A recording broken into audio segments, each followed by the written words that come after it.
অশান্ত পরিস্থিতি এখনো বিদ্যমান প্রতিবেশী রাষ্ট্র বাংলাদেশে। ইতিমধ্যে বাংলাদেশের হাসিনা সরকারের পতন ঘটেছে। জানা যাচ্ছে তিনি পদত্যাগ করেছেন।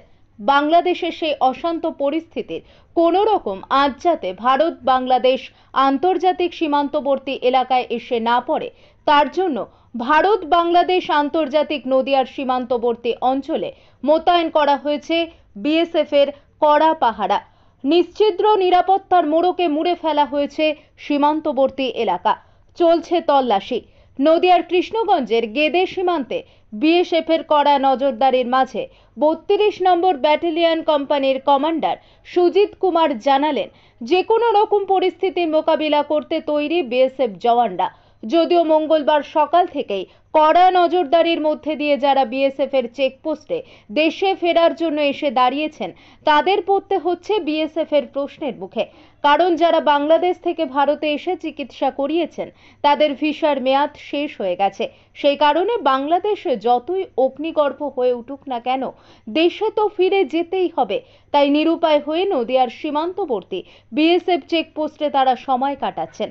তবে বাংলাদেশের এই অশান্ত পরিস্থিতি নিয়ে সদ্য বাংলাদেশ থেকে ভারতে কিছু মানুষ ফিরে এসে বললেন, চোখের সামনে জ্বলছে বাংলাদেশ, কখনো ভেঙে ফেলা হচ্ছে বাড়ি, রাস্তায় বেরোনো যাচ্ছে না, করা যাচ্ছে না বাজারঘাট। এমন পরিস্থিতিতে বাংলাদেশে থাকা সম্ভব নয়। তাই দেশের মানুষ দেশেই ফিরে এলাম। নদিয়া থেকে জগন্নাথ মণ্ডলের রিপোর্ট। আপনারা দেখছেন আরবিপি টিভি বেঙ্গলি নিউজ। চ্যানেলটা ভালো লাগলে সাবস্ক্রাইব করে সঙ্গে থাকুন সবার আগে খবর পাওয়ার জন্য। আমাদের বাড়ি কোথায়? হ্যাঁ, বাংলাদেশে। তোমরা বাংলাদেশ থেকে আসছো?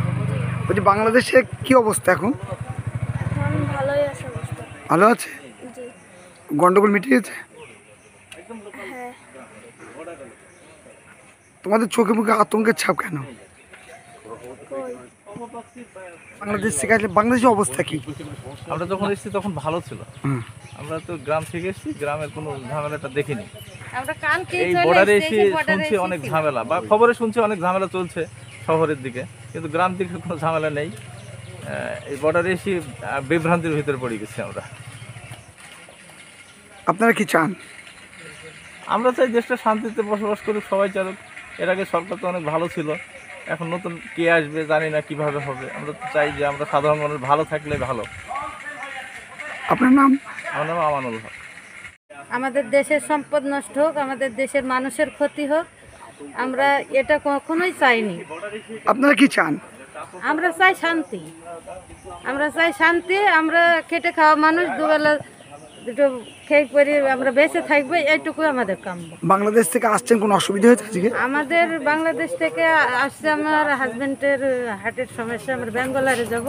আজকে আসতাম না, তারপরেও আসতে হলো যে আমাদের টিকিট কাটা হয়ে গেছে ফ্লাইট। আপনার নাম? আমার নাম লুৎফুন্নেসা। বাড়ি? বাড়ি মেহেরপুর শোলমারি। বলছি আপনি বাংলাদেশ থেকে ফিরলেন? হ্যাঁ, আমি বাংলাদেশে। কেমন ছিলেন বাংলাদেশে? বাংলাদেশে ভালো না, এই দেশে আমাকে শান্তি, ও দেশে আমাকে শান্তি নেই। বাংলাদেশে কি অভিজ্ঞতা পেলেন? ও দেশে খুবই খারাপ, আর ভয় ভয় লাগে। ও দেশে থাকা যায় না, মারামারি সবসময়।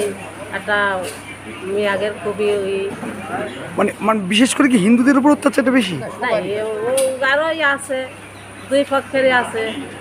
যাদের বাড়িতে গেছেন তারা কেমন আছে? আছে, ভালোই আছে, ভালোই আছে। মানে কোনো কাজকর্ম বাজার ঘাটে যেতে পারছে না, সব চারিদিকে মারামারি, আগুন ধরে দিচ্ছে, ঘর বাড়ি ভেঙে ছিঁড়ে ফেলছে। আপনি ওইখানে কেমন ছিলেন? ছিলাম, ভালোই ছিলাম, কিন্তু রাত্রি ভয়তে ঘুম আসে না, সব চুপচাপ থাকে, কেউ কোনো জায়গায় বেরোতে পারে না রাত্রি ভয়তে। আর ওই জন্য কি তাড়াতাড়ি দেশ থেকে হ্যাঁ ফিরে এলেন? হ্যাঁ, দেখলাম দেশের মানুষ দেশের তাড়াতাড়ি চলে যায়। আপনার নাম? আমার নাম মায়া বিশ্বাস। আপনি কি বলছেন, কি চাচ্ছেন? হ্যাঁ, কি চাচ্ছেন আপনারা? আমরা দেশের মানুষ দেশে চলে আসলাম, ভালো হইলো। অশান্ত বাংলাদেশ পরিস্থিতি কেমন বা কোথায় যাচ্ছেন আপনারা? আমি ইন্ডিয়ায় যাচ্ছি। হ্যাঁ, মানে কি অবস্থা? বাংলাদেশে এখন ভালোই পরিস্থিতি ভালো। এখন বাংলাদেশের পরিস্থিতি ভালো, এখন শান্ত আছে আপাতত, কোনো সমস্যা তো দেখা দিচ্ছে না। তারপরে আপনার শিল্প কারখানা আজকে সব খুলে দিছে। কি এমন ঘটলো? ছাত্র আন্দোলন যেখানে দেশের প্রধানমন্ত্রীকে অন্য দেশে পালাতে হলো? আমি যতটুকু শুনেছি কোঠার জন্য এরকম করছে, তাছাড়া আর বিস্তারিত বলতে পারবো না। কোটাটা তো সেটা সংবিধান চেঞ্জ হয়েছে এবং কোটাতে সেটারও সংশোধনী করা হয়েছিল, তারপরে আবার পরিবর্তন করছে, এটাও শুনতেছিলাম, এখন সঠিকটা জানি না। বারবার যেটা অভিযোগ হচ্ছে যে ছাত্র আন্দোলনের নাম করে বেশ কিছু জঙ্গি সংগঠন এই আন্দোলনে জড়িত হয়ে গেছিল এবং পরবর্তীতে আন্দোলনটা জঙ্গিদের হাতে চলে গেছিল। এটাকে কিভাবে দেখছেন? এখন মানুষ তো বলছে, কিন্তু সেরকম তো কিছু বোঝা যাচ্ছে না। তো ছাত্ররাই যা করতেছে, ছাত্ররাই করতেছে। এখন ধরেন বাংলাদেশে যতগুলো ভার্সিটি আছে সব ছাত্ররাই আন্দোলন করছে, এবং কত মায়ের সন্তান গেছে তার ঠিক নেই। মোটের ওপরে এখন আপনারা কি চাইছেন? মিলিটারি শাসন আমরা চলছে। শাসন চাইছি না, আমরা কিছু না, আমরা শান্তি বাংলাদেশ চাই, শান্তি, যাতে আমরা শান্তিতে বাস করতে পারি। তাতে ক্ষমতায় কে আসুক আমার সেটা আসা যায় না। এক কথায় শান্তির দেশ চাই, শান্তিতে বাস করতে চাই, যাতে কোনো জায়গায় এই যে এখানে আসবো, আমি আজকে একা আসছি কিন্তু আমার আম্মা আসতো, এই যে গন্ডগোলের জন্য আমার আম্মার ভিসা পাই, একা আসতে হয়েছে। এটা একটা কঠিন না? যদি এইটা না থাকতো, এই গন্ডগোলটা না হইতো, তাহলে শান্তি অবস্থায় থাকতো, ভিসাটাও পেয়ে যেতাম, চলে আসতাম দুজনাই। এই আমরা শান্তি চাই, শান্তি। আপনার নাম পরিচয়? আমার নাম রিনা, আমি বাংলাদেশের মেয়ে, আমি ইন্ডিয়াতে যাচ্ছি বেড়াতে।